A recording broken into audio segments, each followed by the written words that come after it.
Could it be you calling me down, down, down, down? My foolish heart turns at the stars.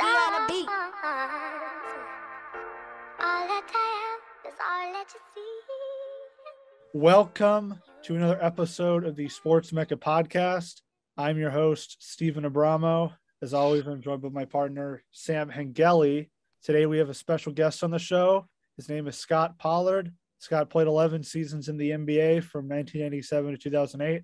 He also played college basketball at the University of Kansas, where he's currently 6th all-time in blocks and 10th in rebounds. With that said, Scott, thanks for coming on today. We appreciate the time. Thanks for having me. Yeah, you know, when I was done at Kansas, I was 2nd in blocks and I think top 5 in rebounds. Coach Self keeps recruiting all these kids that play a lot more than I did. So my records are being passed. Not that I set any records, but I was higher up. In my day, we used to play off the bench and we liked it. You're one of actually the first person that I've met or spoken to that spells Scott with just one T. Yeah. When I came out, my mama said a 4-letter word. But, you know, we have a lot to talk about today. Obviously, as I mentioned in the intro, you had a great career at the college level at Kansas and then at the professional level. Before we talk to that, we'll kind of talk about what your role is right now. You're currently in the real estate business in Indiana. You know, can you kind of tell us really how long you've been in that business and what led you to that profession? I've been a realtor for 4 years now. Our company is West Clay Realty. It's myself and Joe Kempler, who is this year going to be phasing out a little bit. He's been doing it for a long time and he's ready to retire for the second time. He was a marketing professional for IBM for 30 years, and then he got into realty. And so we have a lot in common in that we did something else for a living first, and then decided that this was a good career path towards the end. I'm hopefully not towards the end yet, but my wife is also a realtor. So the two of us are a team. We're rebranding our marketing because we're going to be more of a team, my wife and I, as opposed to Joe and myself. But it's been a great career so far. I'm patting myself on the back a little bit, but my wife and I have both become multi-million-dollar producers in a market that the average sale price is in the 200s. That's not chicken feed, and that's not doing that bad when there's 8,000 agents in the area and we're in the top 100 or top 200 very consistently. We're doing pretty well. So for just starting out, we've started out pretty well and we're enjoying it. And our office is located in our same neighborhood that we live in. So we broadcast that we live here, we work here, and we love here, and we play here and all that. It's a great community where we live, but we service the whole area. We've sold houses downtown. We've sold houses up north and west and east. But we do focus on our little area, the village of West Clay, where we live. But it's kind of like Prairie Village or Olathe, both of them suburbs of the bigger city. And so very similar in that regard as far as demographics and such. But Indianapolis has just become such a place that people are flocking to get away from higher priced areas. Carmel, Indiana, where we live, was voted the best place in the country to retire this year. And a few years ago, it was voted 2 years in a row the best place to raise a family. It's a great place, and the houses kind of sell themselves, but we're here to help when anybody wants to move to the area or people just wanting to change where they live within the area. Yeah, very interesting. You know, we've spoken with several college athletes and then, you know, they have their professional career. Actually, one of them was AJ Abrams, who played at University of Texas in the mid 2000s. And he's a realtor in Texas. And, you know, he said that he's been in the business for, I think, maybe as long as you have. And he just talked about once he finished his playing career and he was kind of all said and done. He said that moving and transitioning to realty has been kind of a blessing and something that he's enjoyed doing. Would you say that's been the same for you? Absolutely. My only regret is that I didn't do it earlier. I retired in 2008, and I should have gotten my real estate license while I was playing because I enjoy watching the market. I enjoy helping people out. I've always been a team guy. And these transactions, when I'm meeting people and trying to get people to agree on a price or agree on inspection items or whatever it is along the process, I love trying to help people, either sell their house for a price they can live with, when the buyer's trying to knock them down, or as the buyer side, trying to help them get a price that's lower that they can live with, and then they can make the adjustments that they want to make to the house when they move into it. But every transaction is different, which appeals to me. 9 to 5 in an office every day doing the same thing would get very boring for me. So yeah, it's been a great transition. And as I said, my only regret is that I didn't do this earlier. I really, really enjoy this job. So, transitioning more into your kind of growth as a person and as a career on the basketball court. You were born in Utah, but you played high school basketball in California, transitioned in Washington State.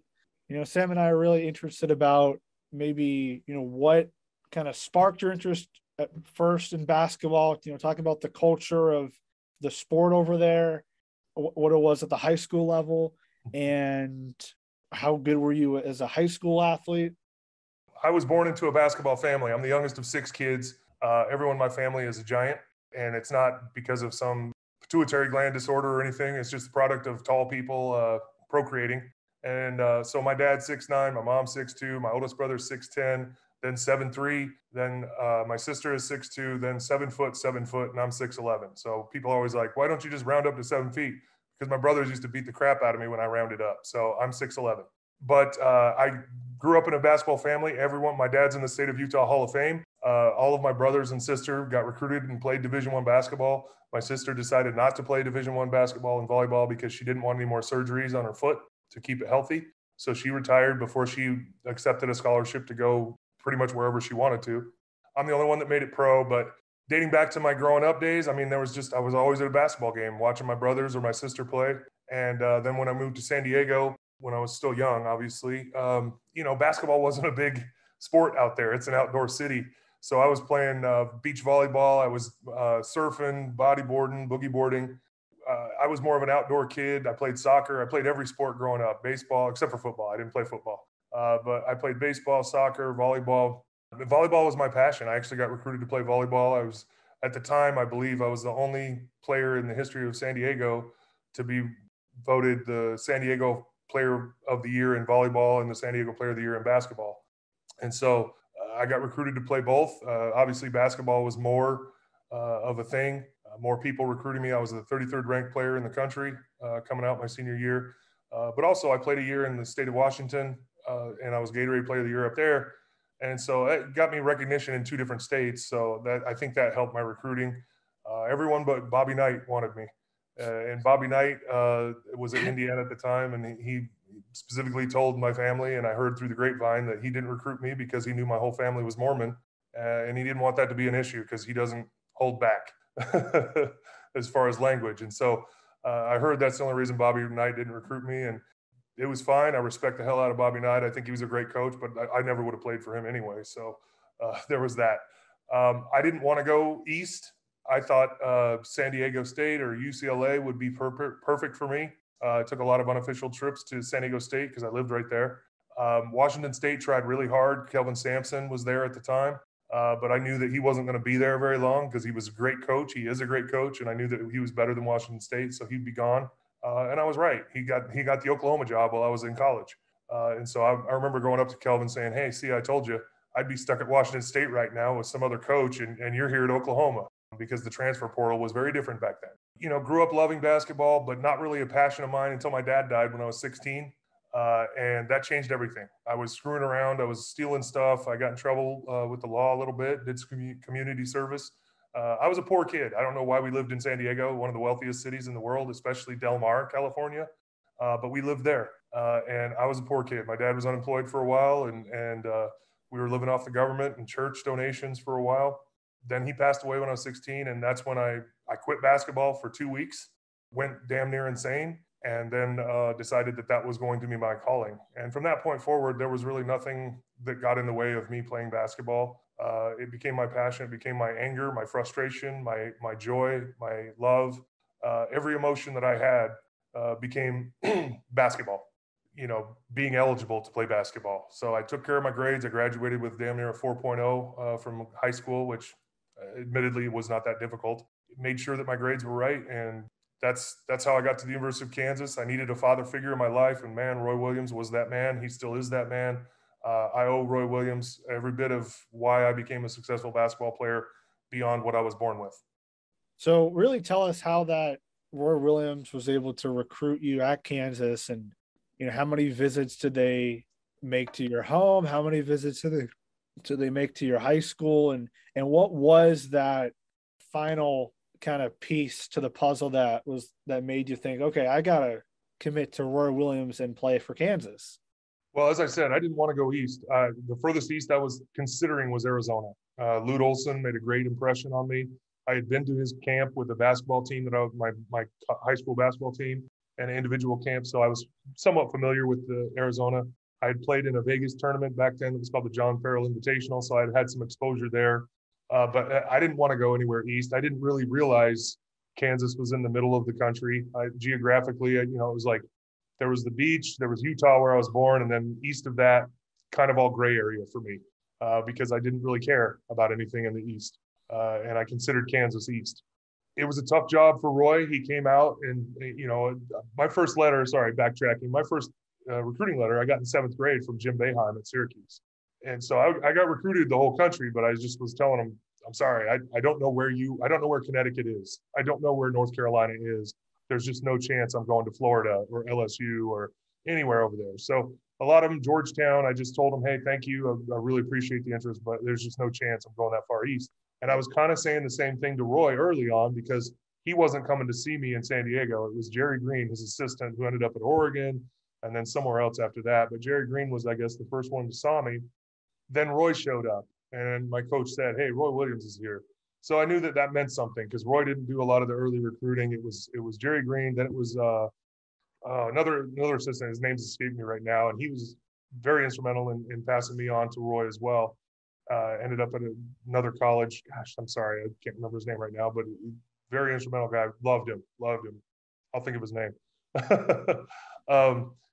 Roy started visiting, and then he came to my house the first time in Washington State after my dad had passed away. And that's when he really made the impression on me that he cared more about me as a player, as a person, and as a young man, and didn't make me any promises like some of the other coaches did. Some of them were offering money. Some of them were offering this or that through my family members, not to me directly. Now it's a little different with the NIL agreement, which is new.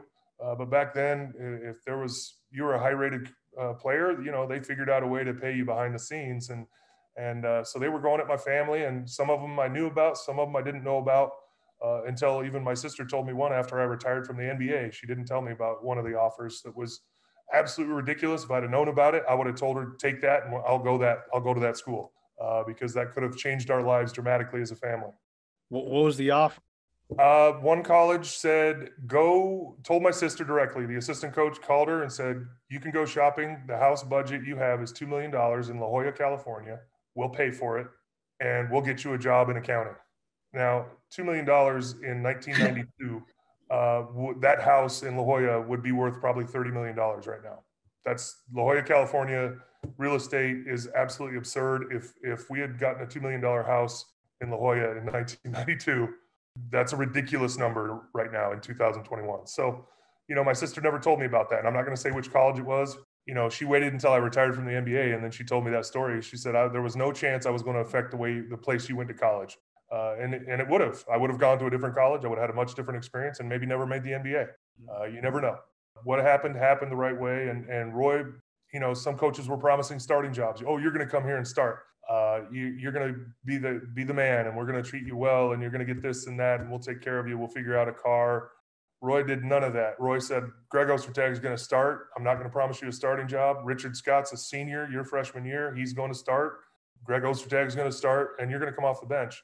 And if you earn a starting spot, you will start, but I'm not going to promise you one. You're going to earn it.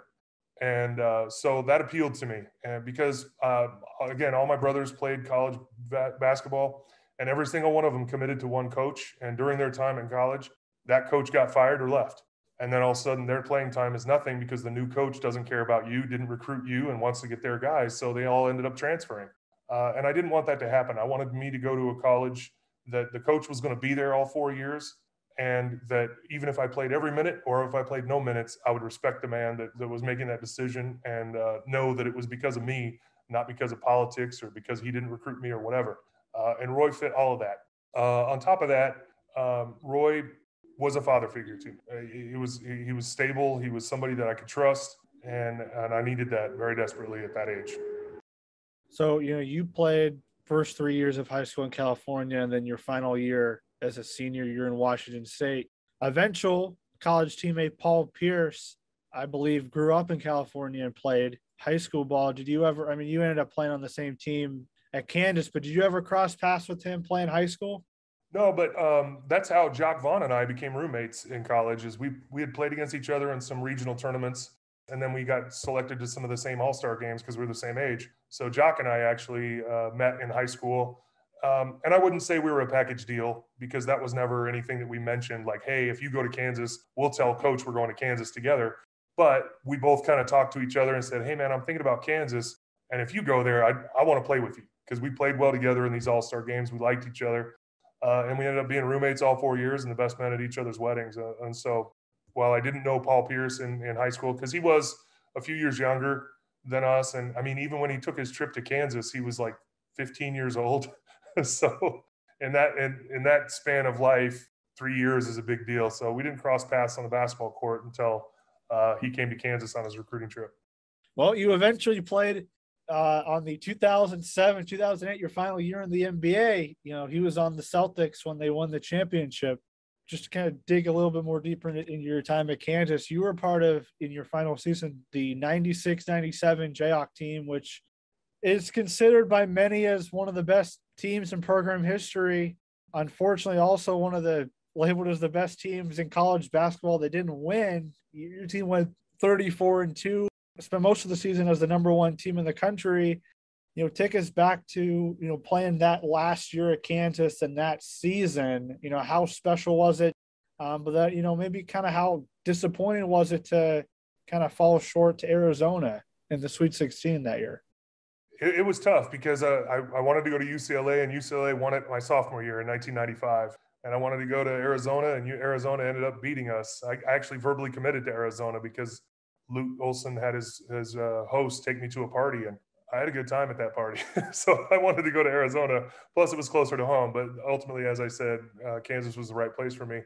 But yeah, number one, start to finish, I think. A couple of us got on the cover of Sports Illustrated, Jock in the preseason, me in the postseason. And we were supposed to win it all. We were the best team in the country by far. We knew it. We knew we had the target on our back every single night. We got to 23-0 before we finally lost.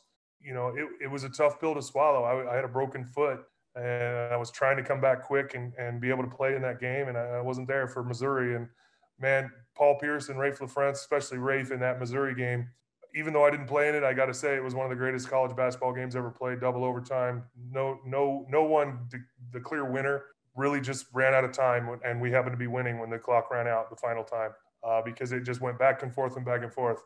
Such a battle, and Rafe was just incredible in that game. But it hurt losing to Arizona in the Sweet 16. As I said, I was committed to go to Arizona, and some of those players were knowing that I had verbally committed. So not the freshmen, not Bibby and Jason Terry and such, but some of the older guys on the team had known that I wanted to go there and wanted me to go there. So I think they were happy that I didn't, and they were happy to beat me and the rest of us, but especially because we were the number one seed. And I played with Mike Bibby later on in the NBA, and Mike said, hey, we weren't that good. We didn't even win the Pac-10 or Pac-8, whatever it was at that point, but they caught fire, and they were good. They could not miss. We could not stop them. And that's the old cliche. That's why they call it madness, because it's not fair. One game and you're out. You have a bad game, you get in foul trouble like I did that game. I only played 2 or 3 minutes in the second half. I got my fourth foul with 17 or 18 minutes to go in the game.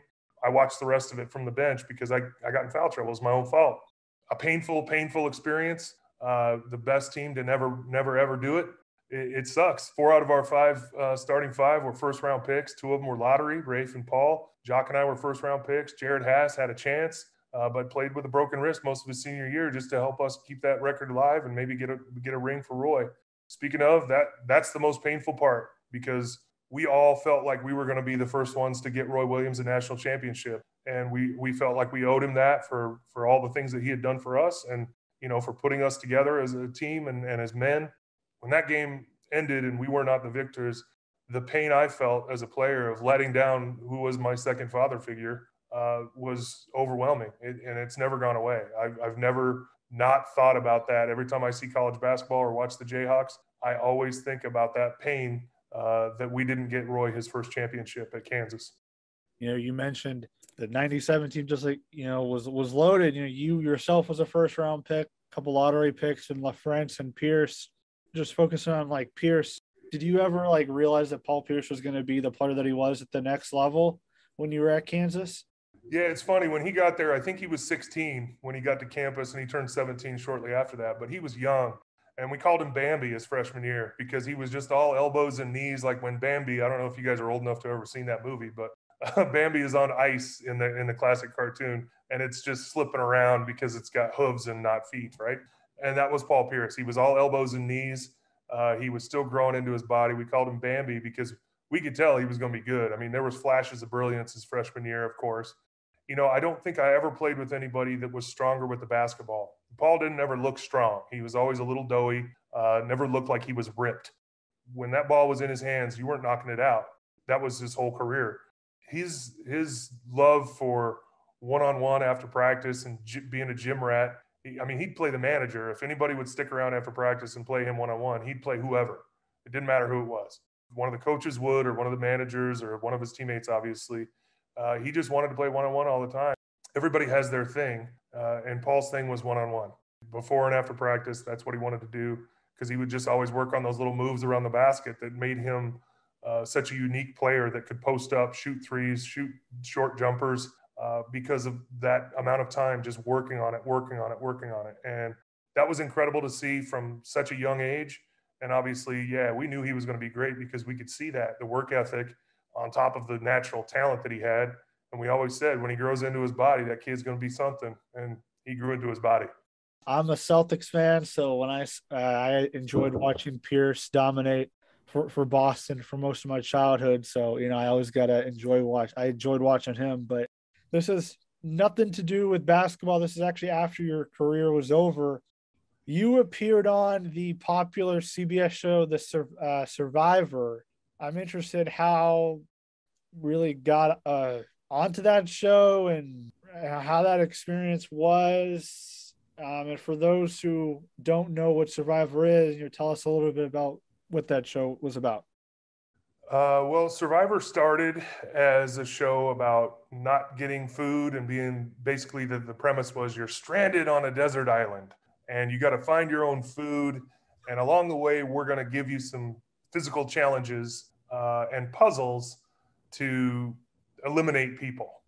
And then you have to vote off the people that you feel are not going to make you a better team at the beginning. And then they have tribes on the island. And then once the tribes are narrowed down to a small enough number, then they join. It's called the merge.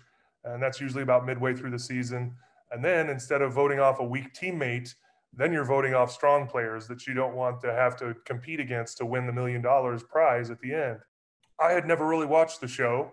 I was approached by my Hollywood agent back when I was promoting a TV show that I had written for me that I thought was going to be a killer TV show, and I think it still would have been. But that never came to pass. But I was out in LA quite a bit pushing that, and I had been in a couple small budget films as well. And so I was kind of trying to do a Hollywood thing while living mostly in Kansas and Indiana, which is not ideal when you're my size. You're going to be a character actor at best. They don't want to fly you across the country to do 5 minutes of screen time in a movie where you're the villain. So those big guy roles or those freaky roles tend to go to people that live in LA because you can drive across, shoot for a day, and drive back home. Survivor called the first time in 2011. I was at the time getting divorced, and it wasn't a good time for me personally, so I passed. And that's when I believe they did the first iteration that year with Cliff Robinson, former NBA player, and he was on the Beauty, Brains, Brawn theme of Survivor. And then a few years later, they called me, and it was a much better time for me personally to go film. And so I did. And that's how I got on the TV show Survivor. It was reality TV. Don't believe everything you see on the internet or on television or on the movies. What's that kid's name? Pattinson, the new Batman? Not really Bruce Wayne. You know, he's an actor. Yeah, it's funny. I just got some yesterday, and I get them frequently. You know, people that watch my season of Survivor, and they're like, "You're such a jerk! I can't believe it." You know, like we've gotten death threats. My wife was pregnant when they showed it a year later, because we filmed it in 2015, but it showed in 2016.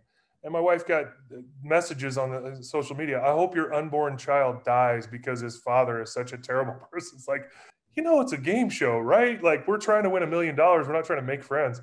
So I played the game a little differently than some people would have, but I don't care. It's a game show, and the edit is the edit.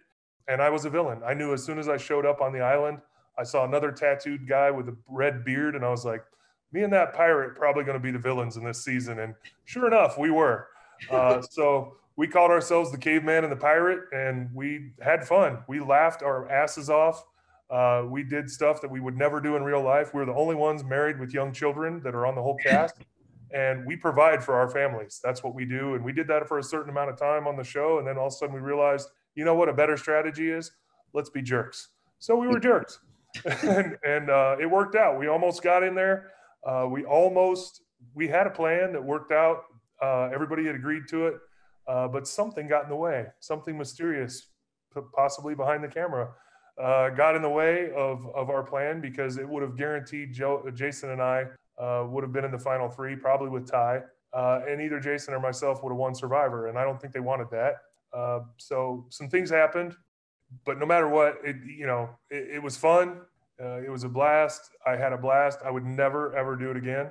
But it was fun being a part of reality TV. And it's funny. Like I said, I still get messages of people that think it's so real and think that I'm a jerk in real life because I hid some pots and pans on a game show trying to win $1 million.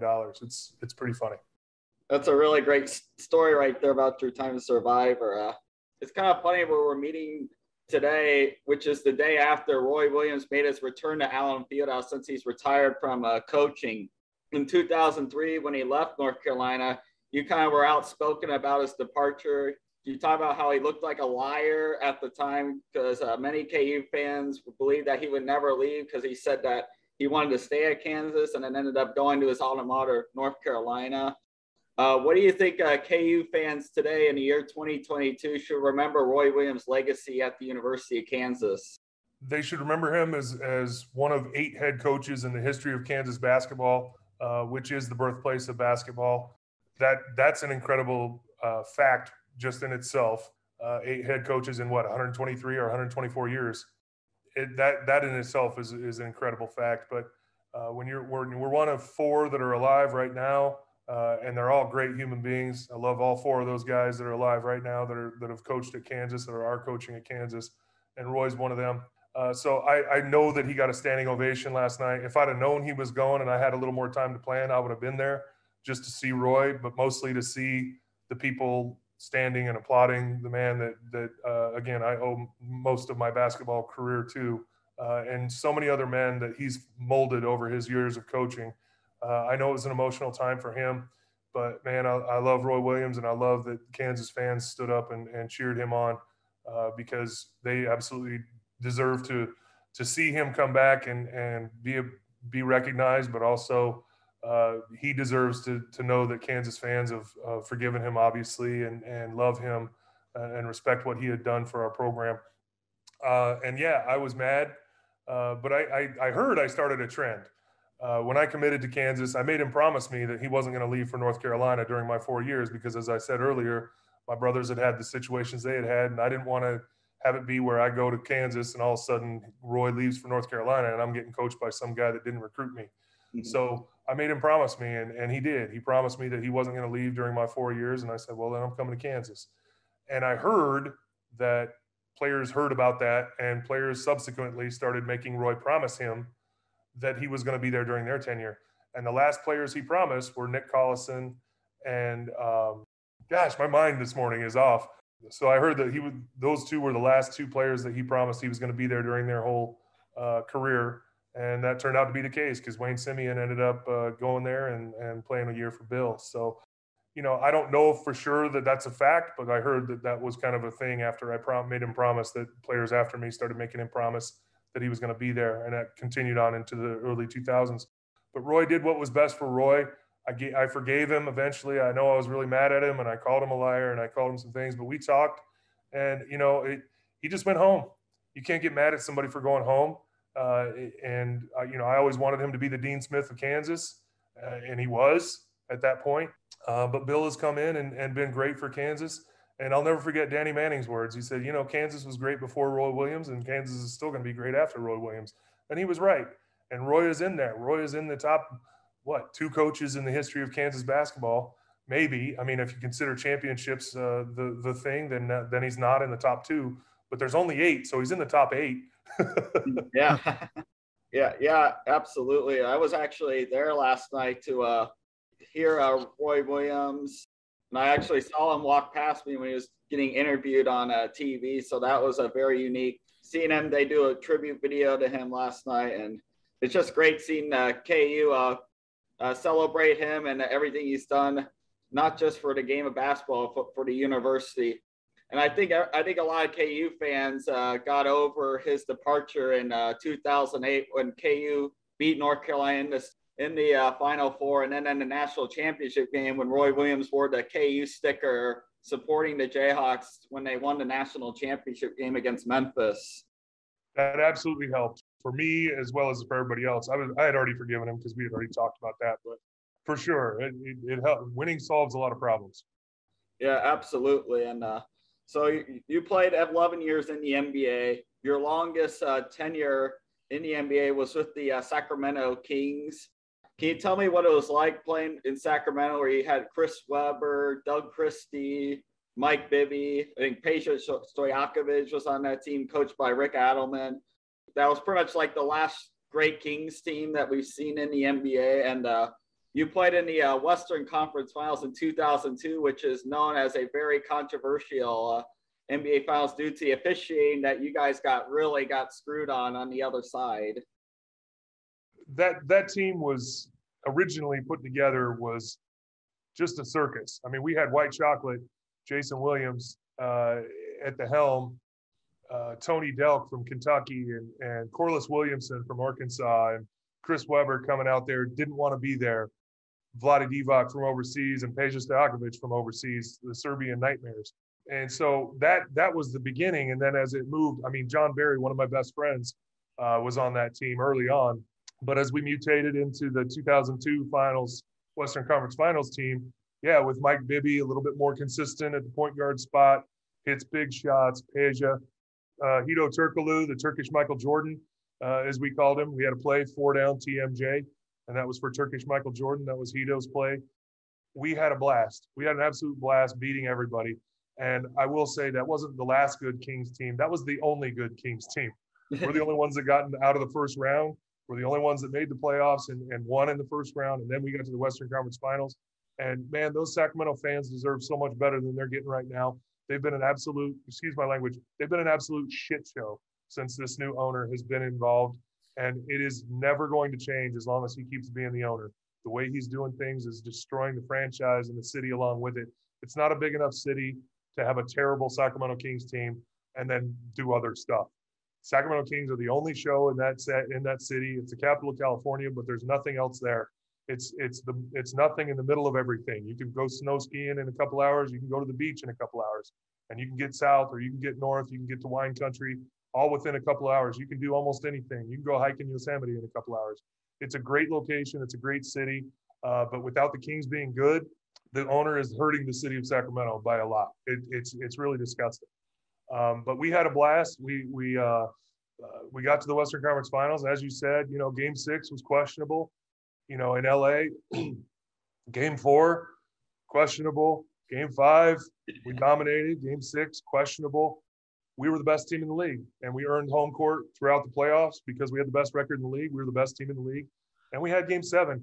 So no matter what you want to say about anything that may have happened, a half-court shot that counted that shouldn't have counted, or the referees giving Shaquille O'Neal 15 free throws or 24 free throws as a team in the fourth quarter or whatever it is, you can talk all you want about the conspiracy, But the bottom line is we had Game 7 at home in front of the best fans in the NBA at that time, and we crapped the bed. We didn't make shots. We didn't make free throws. We went to overtime, and we should have won that game at home in front of our fans and gone to the NBA Finals. But what we did was we underplayed, and Kobe went Kobe. And you can't let Kobe go Kobe at Game 7 at your house. And so that's my response to all the conspiracy theories. That they may be true. I don't know. I don't know if the NBA wanted us to lose. But the fact is we had Game 7 at home, and we should have controlled business there and recovered from whatever we had going on in our mind. And there was a lot going on in our minds because Game 6 it wrecked us. We knew we were the better team, and we just Vlade fouls out, Scott fouls out, Chris Webber fouls out. We got Lawrence Funderburk. No offense to Lawrence, but he can't guard Shaquille O'Neal. Nobody can guard Shaquille O'Neal in that era. And we've got a 6'9", 210-pound guy guarding Shaquille O'Neal. Yeah, Shaq's going to do okay again with that matchup. You know, that was tough to swallow. It was tough to get over. But again, we were professionals. That's what we're supposed to do, is put the last game behind you and focus on, hey, we got Game 7 at home. Let's show our fans who the best team is. And we didn't. We crapped the bed. We should have beaten that team by 20 at home because of what happened earlier in the series, because we were the better team, because we knew we had beaten them in the regular season and proved that we were a better team. But unfortunately, the champions did what champions do, did what killers do. Kobe and Shaq destroyed us, and they did what they do. And you know, we have nobody else to blame but ourselves for letting them be close and letting them make it a close game so that a big shot by a superstar wins a game for them. And that's what happened. Yeah, absolutely, Adam. I mean, playing against Phil Jackson, Kobe, Shaq, those never an easy matchup. Yeah, I love how you brought up Game 7 and that you guys didn't get the job done. You guys had a chance, just didn't quite happen. And I hope the Kings figure it out, but it just seems like they always just take 10 steps backwards when they make one step forward. And it's people in Sacramento definitely deserve better, considering that's their only professional sports franchise in that city, and they are very passionate about the game of basketball. Another team you ended up playing for, the Indiana Pacers, which is currently where you're at right now, and you live in the state of Indiana. So you're back in a city that you did play professional basketball for. 2004, 2005, Donnie Walsh adds Steven Jackson to the squad. Seems like the team has all the pieces together to win a NBA championship and get Reggie Miller his ring that he has deserved. But unfortunately, one night, November 19, 2004, Ron Artest fouls Ben Wallace hard. Ben Wallace shoves Ron Artest, and chaos starts to happen. And then a fan throws a beer at Ron Artest, and Ron Artest runs into the stands and punches a fan, and just like one of probably the ugliest scene in American professional sports history happened that night. And you were there on the Pacers bench. Would you say that was the scariest moment of your professional career, and not just maybe professional career, but just like your life in general? Scariest? No, I wasn't scared at all because I'm a giant and I'm really strong. I can kill people with my bare hands if I get angry. And I've always known that. So I wasn't scared of fans coming out of the stands and going to fight me. I just stayed away from them because if any of them swings at me, yeah, it's going to be bad news for them. And you saw the footage. If Jermaine O'Neal doesn't slip on beer, that fan might be dead because he's a 7 foot, 265-pound man swinging full on, and he slipped. And luckily for that fan, he slipped because otherwise, yeah, he might be brain damaged or dead. There's a reason there's weight classes in boxing and wrestling and all that because physics matter. But I had been in some brawls earlier in my career and been fined for one of them that I didn't even participate in. And so I wasn't about to hand my bag over to the NBA or charity or whoever because I want to fight some kid that I can beat the hell out of. I'm not going to pay money to beat somebody's ass. So I stayed away. I stayed back. I watched. I made sure my teammates were okay. And then when they finally called the game, I pushed my teammates out the goddamn tunnel to get us out of there. And you can see footage of it. It was an awful night. It should never have happened. And nobody ever talks about it. Was a game that was a blowout. And nobody realizes the only reason the starters were in the game was because the coaches kept their starters in the game. Now it's a blowout. Why is Rick Carlisle, our coach, keeping our starters in the game in a blowout game? Here's why. because Rick Carlisle used to be the coach of the Detroit Pistons, and he didn't like that he got fired after putting them in a position to win an NBA championship, which ended up happening with a different coach. So he was still mad about that. The previous season in 2004 in the spring, we were in the Eastern Conference Finals against the Pistons. We were supposed to win that one. We had the best record in the East, and we had home court advantage, and we were supposed to win that one, and then Detroit went on to win the NBA championship. So we were all upset about that. We show up this fall. It's our first game against the Pistons at their place, and Rick Carlisle wants to make a statement. He says before the game, we're going to make a statement. We're going to beat the hell out of these guys because we're a better team. And we did. We were beating the hell out of them. It was out of hand. And Rick kept the starters in because he wanted to keep sending that message. Now, in retrospect, it's a lot easier to look back and say, damn, if Rick Carlisle takes the starters out of the game, the brawl never happens. And that's a fact. You cannot argue that. If Ron Artest is not in the game, Ben Wallace isn't in the game. And none of that happens. And that's the thing that really makes me mad, because there's a minute left in that game. And we were better. We proved it. We could have pulled the starters out, finished out the game. And then the next time we go to Detroit, which was an actual scary moment because a bomb threat was called in. That was a scary moment in my NBA career, because we're in the locker room and all of a sudden they go, let's go, everybody on the bus. And we run to the bus because somebody called a bomb threat in and said there was a bomb in our locker room. Now, it ended up being false, but a lot of players were like, man, let's get back in there and play. I was like, no. Were you nuts? I said, first of all, we shouldn't be on the bus out in the parking lot. They pulled us out of the building into the parking lot. I said, that's the worst thing we could do. We should be out of our locker room and on the bus in the garage. Nope, they pulled us out in the parking lot. Well, that's where they can get to you. You know, if you think about a bomb threat, realistically, and I have a brother who's former Secret Service, and that's where I learned this, my brother-in-law, he said they call in the bomb threat because they can't get the bomb in the building. So you get on the bus and you go out and you're parked in the parking lot. Well, they can pull a car up that has a bomb in it and detonate the bomb, and they get you. And so I'm sitting on the bus shitting my pants going, hey guys, we shouldn't be out here. We should be back in the building where they're at least screening people and they can control maybe whether there's a bomb in there or not. We know we can't control if there's a bomb in a car that's pulling up to the bus right now where we're sitting in the parking lot. So that was a scary moment in my career. That was the next time we played Detroit after the brawl. And of course, it turned out to be nothing. I'm a firm believer in everyone that was a participant in that brawl should have been handled the way it was handled. Nobody got off lightly, and nobody should have gotten off lightly. But it just pisses me off that my teammates didn't have the foresight that I had because I had been in fights earlier in my career. And all that happens is you lose money. And for what? You're going to get in an NBA fight where nobody wins, nobody actually lands a punch against another NBA player because nobody actually wants to fight. Hold me back, hold me back. That's all that happened. And then the fans come in. I'm not scared of these little people. They're normal-sized humans. I'm not insulting anybody, but I'm just saying, I know how big and strong I am. I'm not scared of a 5'9" guy coming on the court, weighs 170 pounds. I'm double his size. I know I'm going to win that fight. Unless he's got a gun, it's not going to go well for him.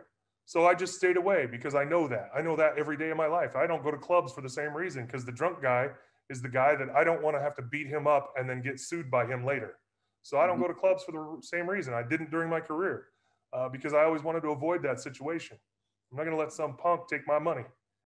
I felt the same way that night, and I just wish that my teammates had felt that same way and had that perspective, because they made their Netflix special, and then I see the comments afterwards where they're saying, yeah, man, now if I wish I had, not reacted the way I reacted. I'm sitting there going, you're getting paid millions of dollars to play basketball, not to fight people. You should have had that perspective while you were getting paid millions of dollars to win games, because we would have won a national championship, an NBA championship. And we wouldn't be talking about this right now if you'd had some self-control back then. And that's the thing that pisses me off, is them acting like, oh man, I wish you had had that perspective when you were a multi-millionaire being paid to win basketball games, not as a broke-ass filmmaker talking about, oh, I coulda, woulda, shoulda. Recognize where you are and the gifts you have in front of you while you have those gifts in front of you. Retrospect is for suckers. Yeah, absolutely. I did watch that Netflix series, and it was definitely a pretty interesting series. I think a lot of people really enjoyed hearing that story. You definitely, today, it feels like today's culture, they're more player favorite, and they try to defend the players as much as possible, even though there are circumstances where the player should be held accountable to a really high high standard for for a lot of situations. And it felt like that situation, it was definitely the players definitely got what they deserved with their punishment. And a lot of things had to change, not just the NBA, but in sports events. And there's just a lot of we could dive deep into, but we don't have enough time to do that today. But it was definitely a very ugly situation, whether you're a player or a fan or a worker at the Palace of Auburn Hills that day. For sure. And I do want to say one more thing. It could be argued the Pacers have never recovered as a franchise from that. Kings haven't recovered from the era back in the early 2000s when they were good. It could be argued the Pacers have still not recovered from that brawl. And that's another thing that really pisses me off is that, you know, the two players that really wanted to fight that night, they're not being held accountable. They tried to make themselves out to be victims in that Malice in the Palace video on Netflix. And so that's the part I'm sitting there going, you weren't the victims, you were the instigators. You didn't have to run up into the crowd. You didn't have to fight Ben Wallace. And it wasn't even a real fight against Ben Wallace. It was a foul.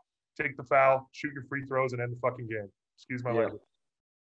Yeah, absolutely. So after the Pacers, you went northeast to Ohio to play for the Cleveland Cavaliers for one season, and that one season you got to experience playing with LeBron James and got to be part of the first trophy the Cleveland Cavaliers franchise has held up. Made it to the NBA Finals that year, and fortunately, you guys got swept by the eventual dynasty of the San Antonio Spurs. Talk about your 1 year playing in Cleveland, and what are some things that you saw with playing with LeBron James that not many people would know about? Well, it's been a long time, and LeBron, I'm sure, is a much different person now, and obviously is a different player now. He did pay attention to his body a lot. He's always been a guy that's making sure that he's, you know, whether it's pregame massage or hot, cold, you know, managing his health was always a priority, even back then when he was only his fourth year in the league and he was only 22, I believe, when we were teammates. And, you know, he was a kid then. You know, I was 32 years old. He was 23, I think, or something like that. Big age gap. You know, I was at the end of my career. He's still in the beginning. He's not even in his prime yet. They kind of brought in guys like me and Donyell Marshall to help Zydrunas Ilgauskas and David Wesley. They brought him in, you know, to try to be veterans, to give him some guidance and to try to, you know, get some veteran presence on that team. Because Anderson Varejao could certainly have used some guidance and was the starting four, and Zydrunas needed to back up to lighten his load because he had that bad foot. So he didn't have to play so much every night. But I think they put together a great roster. You know, you see on the interwebs, these, you know, they're like, oh, never forget LeBron dragged this team to the NBA Finals and trashed the rest of us. It's like, all right, ask LeBron. Did he win that? Did he get to the NBA Finals by himself, or is it a team effort? I mean, everybody that knows the game knows that basketball is a team game, and you don't get one player and get to the NBA Finals. You don't. LeBron's great, but he's not getting to the NBA Finals by himself. We had a great team. We had guys that hit shots when they needed to. We had great playmakers. Besides LeBron, we had guys that knocked down shots when he demanded a double, triple team and throw it in the corner to Damon Jones or Donyell Marshall or whoever it was. Boobie Gibson had a great rookie year that year. You know, we had a good team and we had a great record. I think we were first in the East or second in the East in our record. I believe actually we're first. And then we get to the NBA Finals. So anybody that wants to knock a roster that makes it to the NBA Finals, well, they just don't know anything about basketball. They don't know anything about team sports. We were a great team, and the only thing that happened is we did run into the buzzsaw that was the machine of the San Antonio Spurs. They didn't do anything flashy. They just beat your ass, and they grinded us down and spit us out. We didn't make any adjustments. I'm not bitter about it because I'm not the coach, but I thought our coach should have made some adjustments during that stretch. I mean, you're getting swept. Why not switch up the lineup a little bit? And we had talked about me playing and starting some of the games leading up to that because I'd had some success dating back to college against Tim Duncan. I frustrated Tim. Tim didn't like playing against me. Knowing that, and Mike Brown, the coach at the time, had been a coach here with the Pacers, and we'd known each other since I was in high school. He was at USD when I was in high school. So we'd known each other and played against each other in pickup games and not really realized it. You know, Mike was talking about having me in the starting lineup and playing against him, or at least playing heavy minutes against him. And that never happened. I played 12 seconds in the NBA Finals. And so my experience there was not good at the end because I was hoping to help my team win an NBA championship, and I wasn't given the chance to even get on the floor and really play any meaningful minutes to try to help that. And we didn't make any adjustments, and we got our asses swept out of the building. Yeah, definitely. It was definitely tough for me at the time as a Cavs fan to watch the Cavs get swept. And one of the crazy things about LeBron's 4 championships is one KU player has been on each one of those championship teams. So basically, if LeBron would have won it that year, you would have been one of the Jayhawks, one of the few Jayhawks that would have helped get LeBron his ring. Well, and Drew Gooden was on that team too, so it would have been 2 of us. I completely forgot about that too. And another question I have for you, kind of a fun one, is one of the things I remember about you, about your playing day, was you had different haircuts throughout your career. You definitely expressed like different hairstyles and stuff. Tell me, what was your favorite hairstyle you had as a player, and what was the one hairstyle that you probably regret doing in retrospect? I guess the one I wore the most was the ponytails. Back in Sacramento, they called me Samurai Scott. That was fun. I think that was the longest use, because I used that here in Indiana as well. I loved the mohawk I had in Cleveland, whether it was the black one or the blonde one. I've got a one action shot of me playing against Miami. Shaq was on that team, and I'm driving to the basket. I keep that picture in my basement because I love that look. But I wish I had been able to have an afro. I don't have curly hair, but that's the one I never did that I wish I could have, because I wanted to rock an afro at some point, but I just didn't have enough hair to do that. Didn't have cool enough hair to do that. But, now I don't really have much of a choice, as you can tell. Most of my hair has fallen out. And so I grow it where it's still growing and keep my face warm. But I wear a lot of hats now because my head gets cold here in Indiana in the wintertime. There was no reasoning behind all the hairstyles other than I knew it was going to grow back, and now it doesn't grow back. Even when I was a kid, I shaved a mohawk in my head when I was in 7th grade. I dyed my hair in 7th or 8th grade, and then I dyed it in college as well. So, it wasn't anything that was like, oh, now I'm on the NBA. Some people think that. They're like, oh, you're just like Dennis Rodman. You get to the NBA and you start doing all this stuff. Like, I always did it when I was younger. I painted my nails in college. Always something that I just thought, you know what, let's see what this looks like. And then if I didn't like it, I would move on to something else. Yeah, absolutely. And also kind of expressed your creativity and kind of that, like, I guess, would you say like that California, like laid back style as well, that you kind of like express kind of like where you're from as well with the hairstyles? Yeah, I mean, the blonde tips, that was like, I was a lead singer of one of those 90s bands, right? I'm not going to name any names, but you know what I'm talking about. And, that was absolutely a product of where I was from. All the girls dyed their hair blonde in San Diego where I grew up, and I was like, well, why don't the boys do it too? So I did. Very much a part of my culture out there was being in the surf and the sand and playing beach volleyball. And my hair would get lighter anyway, just from being in the sun so much. And then I finally decided, let's see what it looks like all the way blonde. And as I got older, my hair got darker because I wasn't in the sun as much. So then I had to dye it blonde if I wanted it to be blonde. Before we let you go, I got one question I like to ask every basketball player that's on there. Whether a kid's trying to get on their varsity team, try to get a college scholarship, or even make it to the NBA, what's like one word of wisdom or like a sentence of wisdom that you would give to a kid who's trying to reach their hoop goals and ambitions? I don't think Roy Williams made it up, but he said it a lot. The harder I work, the luckier I get. And I worked my ass off. And I got lucky. I wasn't the most talented one in my family. I'm not the biggest one in my family. Everybody's like, oh, well, it helps being 7 feet tall. Yeah, it does. But I know a lot of 7-footers that are digging ditches. I know a lot of 7-footers that didn't make it in the NBA, didn't even make college basketball because they didn't want a coach telling them what to do. They didn't want to work hard. They didn't want to stay after. They didn't want to lift. They didn't want to run. They didn't want to be in shape.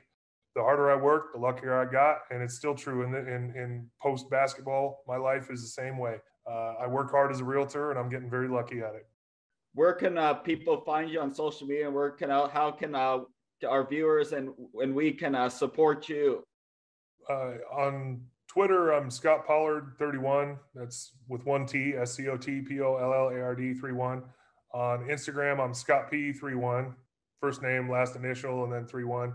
Facebook, it's my real name. I have to accept you on Facebook, but the other ones you can just follow me. I don't restrict followers on the other two. I feel like social media should be social media. I don't lock my accounts. But on Facebook, I try to limit the number of people on there because there's so much hatred on Facebook. I have to screen out the psycho Survivor fans. So you have to request me on Facebook. But we have a West Clay Realty Instagram page. Our office is here in Carmel, Indiana, in the village of West Clay. We're right in the middle of the village of West Clay, so we're pretty easy to spot. You can come in. I'm in the office right now. You can come in and say hi. West Clay Realty, and we're affiliated with eXp Realty, which is a worldwide internet-based realty company, and we're having a blast and helping people buy and sell homes. We call it slanging homes. We're just dealing them left and right. We have a January special, 2 for 1. I'm joking. That's not true. My wife and I are always doing stuff in the community, charity-wise. We help out women's shelters. We help out abuse shelters. I'm hosting the MyBor Ball, which is our realty association here in Indianapolis, on the 22nd of this month. It's sold out. We've already capped above our goal of making $250,000 to help fight homelessness in the area. So this is going to be one of the biggest, if not the biggest, ball ever as far as monies raised for charity. I'm hosting the Carmel Gala in April, which helps. This one touches home for me because, again, I told you I grew up in a very wealthy area, but I was poor. We didn't have nothing. And I don't know how we lived in Del Mar, California, but we did. Well, Carmel, where we live, is a pretty affluent area for Indiana. And there's kids that have needs. There's kids that don't have socks and shoes and stuff. So this Carmel Gala that I'm hosting in April actually helps kids that are underprivileged in the area. You can find that anywhere. You know, there's kids in Prairie Village. There's kids in Leawood that don't have things. And you're like, well, why do they live here? How do they live here? And they don't have these things. Well, you know, stuff happens. People get divorced, parents get incarcerated or whatever it is. It happens everywhere. And so that's what the Carmel Gala is doing. But yeah, we're in the community quite a bit. We host a concert in our neighborhood every year that's outdoor. We usually have about between 400 and 600 people here.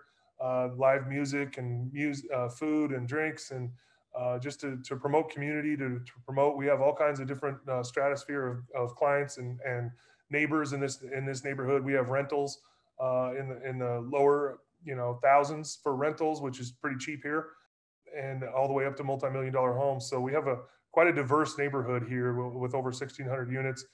People from all over the world get transferred here to be part of Eli Lilly or one of the other many corporations. There's over 50 corporations that have worldwide headquarters here in Indianapolis. So for it being mostly white, which it is, I'm not going to lie, it is a very diverse area for Indiana because of the influences from all the corporations that have their headquarters here from around the world. So it's a fun place to live. It's a fun place to raise kids.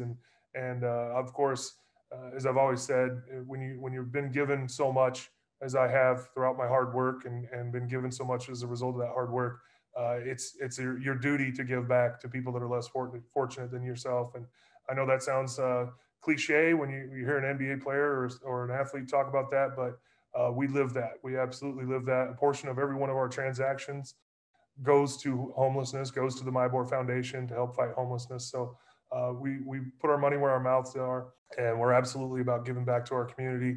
And hopefully our community keeps giving to us. Well, Scott, we really appreciate the time today, and we appreciate you sharing your stories about growing up as a child in different parts of the United States, really developing the skills to play basketball, and then your time at the college and NBA level. Some really cool stories that you provided and shared with us. We appreciate that. Got it, guys. Thanks a lot for having me. We'll do it again sometime. Calling me down, down, down, down. My foolish heart turns at the stars. All that I am is all that you see. You don't need nobody. For those who are listening to our show for the first time, all our past and future episodes are available on Spotify and Apple Podcasts. Also, make sure to follow us on Instagram and Twitter @The Sports Mecca.